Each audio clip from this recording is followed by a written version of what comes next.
Bollywood silver screen presenting जिबारो।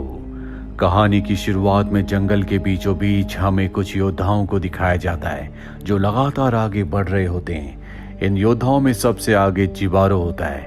इन योद्धाओं को देखकर ऐसा लगता है कि ये दूसरे राज्यों के ऊपर कब्जा करते हैं और उन्हें लूट लेते हैं।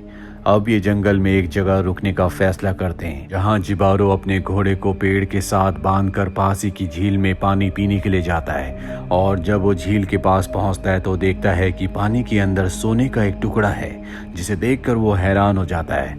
वैसे भी इन सोल्जर्स, इन योद्धाओं का यही काम है, ये दूसरे राज्यों को लूटते हैं। लेकिन जिबारो को नहीं पता होता कि पानी के अंदर से कोई उसे देख रहा है। जिबारो वहां से जाने लगता है। उसे महसूस होता है कि उसके पीछे कोई है, पर जब वो पीछे देखता है तो वहां पर कोई नहीं होता। उसके जाने के बाद पानी के अंदर से एक गोल्डन लेडी निकलती है जिसका नाम सायरन है। और सायरन अब अजीब सा डांस करना शुरू कर देती है। डांस करने के बाद वो जोर से चिल्लाती है और उसकी चीख की आवाज सुनकर यहाँ आसपास जितने भी सोल्जर्स होते हैं सब के सब उसकी तरफ खींचे चले जाते हैं। दरअसल उसकी आवाज से हर कोई मंत्र मुग्ध हो गया है और जब वो सायरन को देखते हैं तो हर कोई उसे पाना चाहता है। उसे पाने की होड़ में जब वो उसकी तरफ बढ़ रहे होते हैं तो एक दूसरे की तलवार से ही इनकी मृत्यु हो जाती है और जितने बचते हैं वो पानी में डूब जाते हैं। और इस तरह से सायरन की चीख की आवाज से यहाँ सब के सब मारे जाते हैं। सिर्फ एक ही योद्धा बचता है जो होता है जिबारो। सायरन जिबारो को देखती और जोर से चिल्लाती है, लेकिन उसके चिल्लाने की आवाज का उस पर कोई असर नहीं पड़ता क्योंकि वो एक डेफ है, यानी कि उसके पास सुनने की शक्ति नहीं है। और ये देखकर सायरन हैरान हो जाती है क्योंकि आज तक कोई भी उसकी मैजिकल आवाज से नहीं बच पाया। लेकिन उसकी मैजिकल आवाज का जिबारो के ऊपर कोई भी असर नहीं हो रहा होता। उसे लगता है कि शायद उसका मैजिक जिबारो के ऊपर काम नहीं कर रहा, इसीलिए वो पानी के अंदर चली जाती है। जिबारो भी बहुत ज्यादा डरा हुआ होता है क्योंकि उसके सभी साथी मारे गए। लेकिन सायरन एक बार फिर से पानी के अंदर से अपना सर बाहर निकालती और जिबारो को देखती है।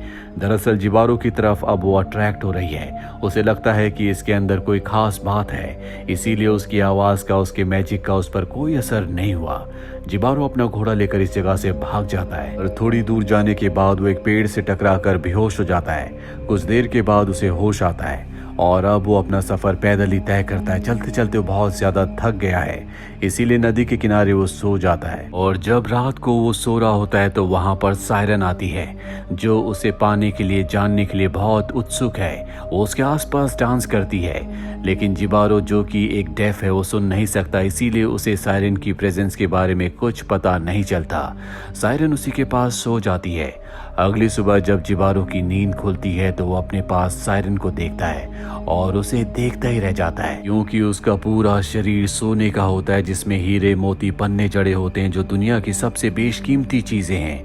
और तभी सायरन की आंख खुल जाती है, वो वहां से भागने लगती है। जिबारो जब उसे रोकने की कोशिश करता है तो उसका हाथ कट जाता है क्योंकि सायरन की बॉडी की एक लेयर सोने की बनी हुई है। हालांकि जिबारो को समझ में आ जाता है कि ये दोनों अलग अलग दुनिया के हैं। साथ ही जब उसका हाथ कटता है तो खून भी निकलता है, जो इस बात का संकेत होता है कि इस रिश्ते में सिर्फ नुकसान और मौत है। लेकिन जिबारो की आंखों में सोने, हीरे, मोती, जवाहरातों का लालच आ जाता है और उसी लालच के चलते वो उसका पीछा करना शुरू कर देता है। सायरन भी लगातार नदी में बहते हुए डांस कर रही होती है और नदी के किनारे पर आकर सोल्जर अपनी तलवार को नीचे रख देता है। सायरन भी उसे देखती है। उसकी आंखों में उसे पाने की एक ललक है क्योंकि वो पहला ऐसा इंसान है जो उसकी आवाज से जिंदा बचा है। और अब ये दोनों एक दूसरे की तरफ बढ़ने लगते हैं। जल्दी ये दोनों एक दूसरे के करीब आ जाते हैं, जिसके बाद एक किस करते हैं। जिबारो के होठों से खून निकलता है जो इस बात का संकेत होता है कि ये दोनों एक दूसरे के लिए नहीं बने। लेकिन जिबारो अपने सोने, हीरे, मोती, जवाहरातों की लालच को पूरा करना चाहता है, जबकि सायरन अपने लस्ट को पूरा करना चाहती है। ये दोनों एक दूसरे के करीब आए हैं क्योंकि इन दोनों के मन में अपने अपने लिए लालच है। ये दोनों एक दूसरे के बारे में बिल्कुल नहीं सोचते। और अब जब एक दूसरे के करीब होते हैं तो जिबारो सायरन के ऊपर अपने सिर से हमला करके उसे बेहोश कर देता है। इसके बाद वो सायरन की बॉडी से उसकी सभी ज्वेलरी जो कि बेशकीमती है, साथ ही उसकी स्किन जो कि सोने की है, उसे भी निकाल देता है। और उसे निकालते हुए सायरन बहुत ज्यादा इंजर्ड हो जाती है, पर जिबारो को उसकी चोट से, उसके दर्द से कोई फर्क नहीं पड़ता। वो बस अपने लालच को पूरा करना चाहता है। वो उसके शरीर से सोने का एक एक कतरा निकालने के बाद उसे नदी में फेंक देता है और वहां से उस सोने को लेकर भाग जाता है। लेकिन सोने का वजन बहुत ज्यादा होता है, जिसे उठाने में उसे बहुत प्रॉब्लम हो रही होती है। लेकिन फिर भी उसके अंदर का लालच कहता है कि उसे सोना लेकर यहाँ से जाना है, जबकि वो जानता है कि इस जंगल से निकल पाना इतना आसान नहीं है। वहीं हमें सायरन की बॉडी को दिखाया जाता है जो बहते हुए अपने तालाब तक पहुंच जाती है, जिसके बाद खून का एक सैलाब निकलता है जो पूरी नदी में फैल जाता है।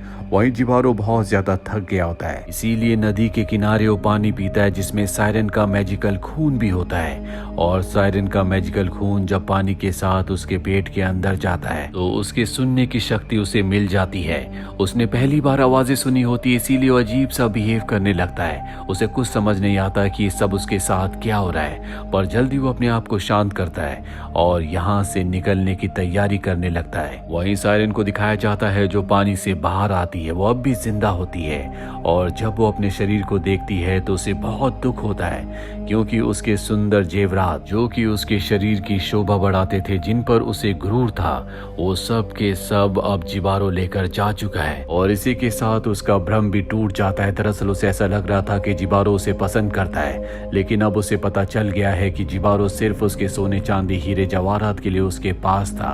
और वहीं हमें जिबारो को दिखाया जाता है जो नदी के किनारे है। सायरन उसे देख लेती है और दर्द से चिल्लाने लगती है, और अब जिबारो सुन सकता है, इसीलिए वो उसकी आवाज की तरफ अट्रैक्ट होने लगता है। वो चाहकर भी अपने आप को नहीं रोक पाता, और जब सायरन ने देखती है तो वो जोर से चिल्लाती है, जिसके बाद जिबारो बड़ी तेजी से घूमता हुआ, डांस करता हुआ उसकी तरफ खींचा चला जाता है। और उसका भी वही हश्र होता है जो उसके सभी साथियों का हुआ था। पानी के नीचे हमें बहुत सारे स्कल्स दिखाए जाते हैं, जिसका मतलब ये है कि सायरन यहाँ पर हजारों लोगों को मार चुकी है। पर अब सायरन के पास भी कुछ नहीं बचा। जो उसके शरीर की सुंदरता थी, जो उसकी ज्वेलरी थी, जिस पर उसे गर्व था, अब वो उससे छिन चुका है। दरअसल ये पूरी की पूरी कहानी आज की दुनिया को रिप्रेजेंट करती है, जहां पर हर एक इंसान दूसरे इंसान से किसी न किसी लालच, किसी न किसी कारण से जुड़ा हुआ है। जिस तरह से जिबारो सायरन के पास गया क्योंकि उसे उसका सोना, हीरे, मोती, जवाहरात चाहिए थे, वहीं सायरन भी जिबारो के पास इसलिए गई क्योंकि वो अपनी लस्ट को पूरा करना चाहती थी। इन दोनों के मन में एक दूसरे को इस्तेमाल करने का लालच था, और बुरे काम का बुरा अंत ही होता है। जिस तरह से जिबारो के मन में सोने का लालच था, उसने सोने को पा तो लिया, लेकिन वही सोना उसकी मौत का कारण बना। वहीं सायरन जिसने कई लोगों को मारा, उसी के एक शिकार ने उसकी वो हालत कर दी जिसके बारे में उसने कभी सोचा भी नहीं था। उसकी सारी ज्वेलरी जिस पर उसे कभी गुरूर हुआ करता था, वो सब कुछ उससे छीन लिया। आज की दुनिया में भी इंसान उतने ही क्रूर हैं जितना कि जिबारो था। उसने सायरन की बॉडी से सोना निकालते हुए उसे बहुत जख्मी किया था, बहुत दर्द पहुंचाया था। आज की दुनिया में भी इंसान अपने लालच को पूरा करने के लिए किसी भी दूसरे इंसान को किसी भी तरह की तकलीफ देने से पहले सोचता तक नहीं है।